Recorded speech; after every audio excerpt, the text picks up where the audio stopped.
السلام علیکم ورحمۃ اللہ وبرکاتہ۔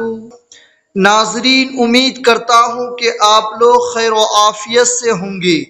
اردو زبان کے قاعدے کا سبق چل رہا ہے۔ یہ آج کی 7ویں کلاس ہے، پارٹ نمبر 7 ہے۔ لاسٹ ویڈیو میں ہم نے پڑھا تھا جیم، چے، ہے، خے۔ ان کو کسی بھی حروف کے ساتھ ملا کر جب لکھتے ہیں تو ان کی آواز بھی بدل جاتی ہے اور شکل بھی بدل جاتی ہے۔ اور آج کی اس ویڈیو میں ہم پڑھیں گے دال، زال، رے، زے۔ یہاں پر یہ دال ہے، یہ الف ہے، یہاں پر زبر لگا ہوا ہے۔ ان دونوں کو ملا کر ہم پڑھیں گے دا، دال الف زبر دا۔ یہاں پر دال ہے، یہ بے ہے، زبر لگا ہوا ہے، اس کو ہم ملا کر پڑھیں گے دب۔ یہ دال ہے، یہ بے ہے، نیچے زیر لگا ہوا ہے جس میں ای کی آواز نکلتی ہے، دب۔ یہاں پر یہ دال ہے، یہ بے ہے، پیش لگا ہوا ہے، دونوں کو ملا کر پڑھیں گے دب۔ اسی طرح مکمل ہجے کے ساتھ ہم پڑھیں گے۔ جب ان کو کسی بھی حروف کے ساتھ ملا کر لکھتے ہیں تو ان کی شکلیں تو نہیں بدلتی لیکن آواز بدل جاتی ہے۔ سبق نمبر 10، دال، زال، رے، زے۔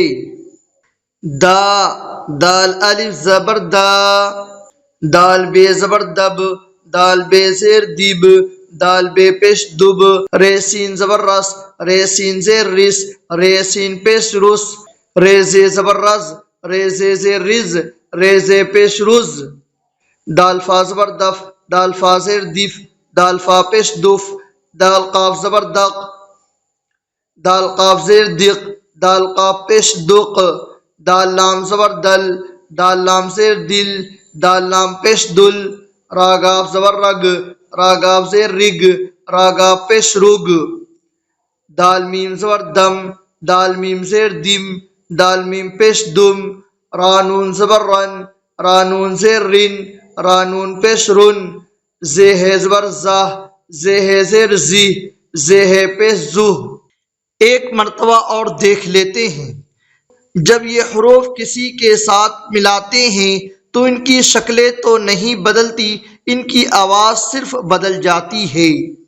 دیکھیے اس سبق کے اندر، یہاں پر دال ہے، اس کو الف کے ساتھ ملا دیا تو ان کی دال کی شکل تو نہیں بدلی۔ اسی طرح یہاں دال کو با کے ساتھ ملا دیا تو ان کی دال کی شکل نہیں بدلی، صرف آواز بدل گئی۔ اسی طرح یہاں پر دیکھیے رے زے زبر رز ہے، ان کی را کی شکل تو نہیں بدلی، صرف آواز بدل رہی ہے۔ دیکھیے آپ ان تمام حروف میں دال، زال، رے، زے کسی کی شکل نہیں بدلی، صرف آواز بدل رہی ہے۔ دا، دب، دب، دب، رس، رس، رس، رز، رز، رز، دف، دف، دف، دق، دق، دق، دل، دل، دل، رگ، رگ، رگ، دم، دم، دم، رن، رن، رن، زہ، زہ، زہ۔ آپ اس کو اچھی طرح یاد کریں، دھیان سے پڑھیں تاکہ آپ کو آگے چل کر لفظوں کو پہچاننے میں، زبر زیر کے پہچاننے میں، تاکہ آپ کو آگے چل کر کوئی بھی پرابلم نہ آئے۔ اس کو اچھی طرح پڑھیں، اس کو اچھی طرح پڑھیں، بار بار پڑھیں اور اچھی طرح یاد کر لیں۔ امید کرتا ہوں کہ آپ کو یہ سبق اچھی طرح سمجھ میں آ گیا ہوگا اور آپ پیچھے کے سبق بھی یاد کر رہے ہوں گے۔ آج کے لیے یہیں تک، کل انشاءاللہ اس سبق کو پڑھیں گے۔